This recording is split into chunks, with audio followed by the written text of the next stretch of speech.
Welcome to my channel Teju vlogs. Hi friends, ఎట్లున్నారు? మంచిగా ఉన్నారా? నేనైతే చాలా బాగున్నాను. మీరందరూ కూడా బాగుండాలని అయితే కోరుకుంటున్నాను. సో మరి ఈరోజు వీడియో ఏంటంటే, తమ్నైల్ చూసారు కదా. ఎస్, లావుగా ఉండడం వల్ల ఎన్ని కష్టాలు ఎన్ని బాధలు అనేసి అయితే మీకు చెప్తాను. నేను సఫర్ అయింది. యాక్చువల్‌గా నార్మల్‌గానే ఉంటారు. బట్ చాలా బాయ్స్ ఓకే. వాళ్ళు ఎలా ఉన్నా ఓకే నడుస్తది. బట్ గర్ల్స్‌కి అలా కాదు కదా! సో, ఇప్పుడు నార్మల్ ఎల్, ఎం సైజులు అన్నీ డిఫరెంట్ ఉంటాయి. But XL okay. Double XL okay. Almost అన్ని షాప్స్‌లోను డబుల్ ఎక్స్‌ఎల్ వరకు ఉంటది main. Triple XL, 4 XL, 5 XL అనేది చాలా అంటే చాలా తక్కువ ఉంటదనమాట. అండ్ ఇక్కడ ఏంటంటే ఇంకొకటి, బట్టలు మంచిగా ఉంటాయి. బట్ మన సైజ్‌లో ఉండవు. సో, అలాంటప్పుడు ఎంత బేజారవుతది చెప్పండి మీరు. సో, మనం ఎంత లావున్న ఉండొచ్చు. ప్రాబ్లమ్ ఏమి ఉండదు. అంటే లైక్ పర్చేసింగ్, ఏమంటారు, కమ్మలు, చైన్స్, మేకప్, వీటికేమిటికి లావుతో దీంతో సంబంధం లేదు. ఒక్క బట్టలకు మాత్రమే. ఇది కామన్ థింగ్, అందరికీ తెలిసిందే. సో, అలాగే నేను ఏం సఫర్ అయ్యానంటే మీకు చెప్తాననమాట. సో, యాక్చువల్‌గా మా హస్బెండ్ అయితే పిలుచుకొని ఎళ్ళారనమాట. నార్మల్‌గా షాపింగ్ చేస్తామనేసి. సో, అక్కడెళ్ళాము. మంత్లీ మాల్‌కి ఎళ్ళామనమాట. సో, అక్కడ 2, 4 షాప్స్‌కైతే వెళ్ళాం. మీరు నమ్ముతారో లేదో తెల్వదు. సైజ్ అయితే దొరకట్లేదు. So, double XL is okay. Double XL అయితే ఆల్మోస్ట్ అన్ని చోట్ల ఉన్నాయి. ట్రిపుల్ ఎక్స్‌ఎల్ అయితే అవ్వట్లేదు. బట్ నా ప్రాబ్లమ్ ఏంటంటే, డబుల్ ఎక్స్‌ఎల్ వచ్చేసి కొంచెం టైట్ అవ్వదు. ట్రిపుల్ ఎక్స్‌ఎల్ తీసుకుంటే లూజ్ ఉంటది. బట్ ఆల్టరేషన్ చేసుకోవాలి. It's okay. సో, ఇదే మెయిన్ థింగ్ అన్నమాట. సో, చాలా మంది డబుల్ ఎక్స్‌ఎల్ ఉన్న వాళ్ళు కూడా ఓకే. నాట్ బ్యాడ్ అంటారు. నాట్ బ్యాడ్ అన్నమాట. బట్ అదే త్రిబుల్ ఎక్సెల్ ఉంటే ఎన్ని కష్టాలు తెలుసా? నిజంగా ఎన్ని షాప్స్ తిరగాలో, ఎన్ని తిరగాలంటే అన్ని తిరగాలన్నమాట.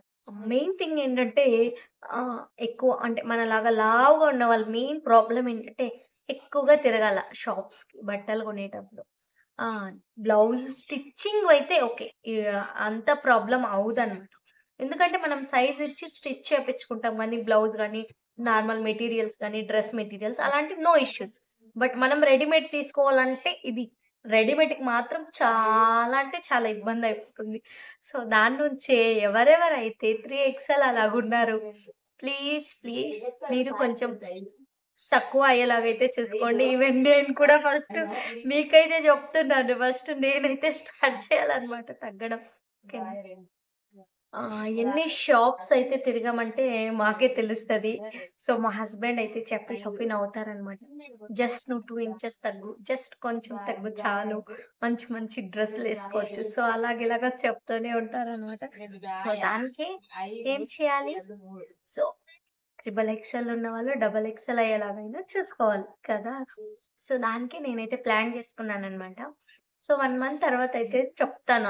లైక్ నేనేమన్నా వర్కౌట్ చేస్తున్నానా, తగ్గుతానా లేదా అనేసి. అదేమవుతుందంటే ఒక్కొక్కరి బాడీ అలాగుంటది. దానికి ఎవరేం చేసేకవుతది. చాలా మంది ఎక్కడ చూడు బా తింటారు.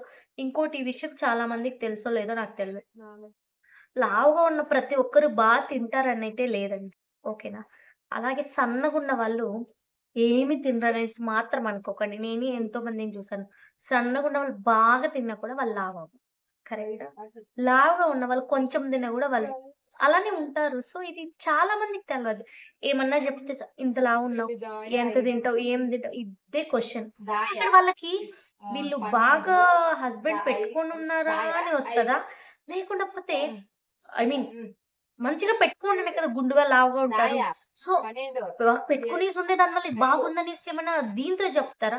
లేకపోతే తగ్గాలి అనే ఉద్దేశ్యంతో చెప్తారా? ఇది నిజంగా నాకే కాదు చాలా మందికి అర్థమవ్వదన్నమాట. సో, ఇంకోటేంటంటే మనలాగా లావున్న వాళ్ళు మెయిన్ ప్రాబ్లమ్ అవమానాలు. ఎంత అవమానాలు గాని బయట వదలండి మనకెందుకు. మన వినిపిచ్చదు. అంటే ఎనకాల మాటలు. బట్ మన ఇంట్లో మన హస్బెండ్ వాళ్ళు చెప్తూ ఉంటే ఎంత బేజారవుతది కదా! సో, అందుకైనా తగ్గాలనిపిస్తుంది. సో, దానికి నేనేం చెప్తున్నానంటే అంత లావు అవ్వకండి. అట్‌లీస్ట్ డబుల్ ఎక్స్‌ఎల్ అయ్యేలాగన్నా చూసుకోండి. ఐ మీన్ రీసెంట్ కాదు. లాస్ట్ ఇయర్ అని కూడా డబల్ ఎక్స్ఎల్ అవుతుండాల. సో ఇప్పుడే ఎందుకో ఈ ప్రాబ్లమ్స్ అన్ని వచ్చింది. నేనేం లావ్ అవ్వలేదు. కానీ మా ఆయన అని చెప్తూ ఉంటారు. ఏం చేయాలి? ఏం చేయాలి? దానికి. సో మెయింటైన్ చేయండి. లావు కాకుండా మంచిగా సన్నగా ఉండడానికి. సో బట్టలన్నీ వేసుకొని మంచిగా ఉండడానికి. ఓకే. ఇంకా చాలా మంది ఇంకేమనుకుంటారు తెలుసా? సో లావుగుంది అంటే ఇంట్లో తిని కూర్చుంటది అంతే. అంటే ఇంట్లో ఎంత పని చేస్తారు, ఎంత ఉంటదని వాళ్ళకి తెలవదు. ఏదో నోటికొచ్చింది చెప్పాలా, మాట్లాడాలా గంతే మాట్లాడేస్తారు. బట్ ఇది అనుభవించే వాళ్ళకే తెలుస్తది. ఈవెన్ నేను కూడా చాలా మందిని చూసాను. ఏం తెలుసా? ఎక్సర్సైజ్ చేస్తుంటారు, వాకింగ్, వర్కౌట్స్ మంచిగా చేస్తారు. అయినా కూడా చాలా మంది వెయిట్ ఉండే ఉంటారు, తగ్గట్లేదు. బట్ కొంతమంది చూడండి సన్నగున్న వాళ్ళు ఏమి జేయరు. ఏం జేయరు. తినుకుంటారు, ఇంట్లో ఉంటారు, ఇంట్లో పని చేసుకొని ఉంటారు. గట్ల మరి వాళ్ళెందుకు సన్నగున్నారు? అంటే వాళ్ళు ఎక్సర్‌సైజ్ చేస్తున్నారు, అవి చేస్తున్నారు. లేదు గదా! వాళ్ళు జేయట్లే. అదేమంటే ఒక్కొక్కరి బాడీ అలాగుంటది. దానికి ఎవ్వరేం చేసేకొతది. అంటే yes. I agree with that. ఒప్పుకుంటాను నేను కూడా. మన కంట్రోల్ అనేది మన బాడీ కంట్రోల్ మనం కంట్రోల్ చేయాలని. ఓకే. నేను ఒప్పుకుంటాను. బట్ కంట్రోల్ చేయాలనుకోని చేస్తే కూడా అది అవ్వకపోతే ఏం జేయాలి? మీరు చెప్పండి కదా! బట్ ఇంకోటేంటంటే నేను ఐబ్రోస్‌కి వెళ్ళాననమాట. సో, అక్కడ అక్క అంటే మా డ్యాడీ వాళ్ళ ఫ్రెండ్ వాళ్ళ కూతురే అక్క కూడాను. సో, ఇక్కడ బెంగుళూరులోనే అక్క ఐబ్రోస్ అన్ని షాప్ పెట్టుకున్నారు బ్యూటీ పార్లర్. సో, అక్కేం చెప్పారంటే నేను ఇలా చెప్పాను బట్టలకెళ్ళాను, తలనొప్పొచ్చేసింది ఎన్ని షాప్స్ తిరగాలి అలాగ ఇలాగని అప్పుడు ఆ అక్క చెప్పారు. సో, ఏం చెప్పారంటే అది ఇప్పుడు చెప్పననమాట. సో, నెక్స్ట్ వీడియోలో ఖచ్చితంగా అంటే వెయిట్ ఎక్కువ ఉన్న వాళ్ళు ఎలా తక్కువ అవ్వాలి అనే దీనిపైనైతే నేను ఖచ్చితంగా వీడియో చేస్తా. ఓకేనా? మరి మీకు ఈ వీడియో నచ్చినట్లయితే ప్లీజ్, ప్లీజ్, ప్లీజ్ ఒక లైక్ చేయండి, షేర్ చేయండి. తప్పకుండా మన ఛానెల్‌ని సబ్స్క్రైబ్ చేసుకోండి. ఓకేనా? ప్లీజ్ చేసుకోండి. Thank you. బాయ్.